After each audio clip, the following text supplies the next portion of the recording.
ಅಮ್ಮೋರೆ, ಯಾರೋ ಒಬ್ಬ ಬಂದು ಇದು ನಿಮ್ಗೆ ಕೊಡಕ್ ಹೇಳ್ದ. ಕೊಡ್ಲಿಲ್ಲ ಅಂದ್ರೆ ಚಾಕು ಚುಚ್ಚಿ ಸಾಯಿಸ್ತೀನಿ ಅಂತ. ಏನೋ ನಾನು ನಿಂಗೆ ಪ್ರೀತಿಸ್ತಿದ್ದೀನಿ ಅಂತ ಹೇಳಿದ್ನಲ್ಲ, ಏನ್ ಡಿಸೈಡ್ ಮಾಡಿದ್ಯಾ?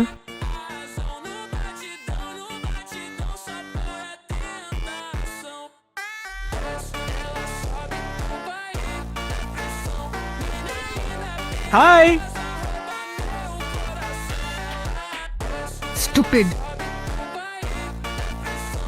ವೆಂಕಟೇಶ್, ಹೊರಗಡೆ ಯಾರೋ ಬಂದು ಚುಡಾಯಿಸ್ತಾ ಇದಾರೆ, ಹೋಗಿ ನೋಡಿ.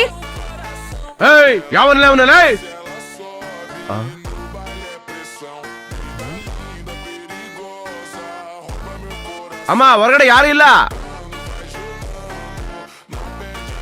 ಹಾಯ್. ಇಲ್ಲೇ ಪ್ರೀತಿಸೋ ಹೃದಯಕ್ಕೆ ಮಾತ್ರ ಪ್ರೇಮಿಗಳು ಕಾಣೋದು, ಎಲ್ಲಾರ ಕಣ್ಗೂ ಅಲ್ಲ.